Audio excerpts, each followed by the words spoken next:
Đồ gỗ mỹ nghệ Kỳ Loan xin kính chào quý khách. Tự hào là thương hiệu uy tín, chuyên thiết kế, sản xuất, phân phối đồ gỗ nội thất, gỗ công nghiệp, gỗ tự nhiên như cầu thang, bàn ghế, giường tủ, tủ bếp, tủ áo, đồ thờ, lộc bình, combo phòng cưới. Ngoài ra, chúng tôi còn cung cấp xỉ lẻ chăn ga gối đệm các loại với mẫu mã đa dạng, nhận chế tác đặt hàng theo yêu cầu.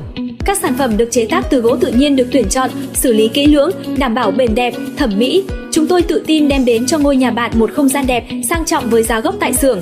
Hotline liên hệ 0976 331 660, địa chỉ cách chân cầu Bo mới 500m, Phù Cầu, xã Phong Doanh, tỉnh Ninh Bình.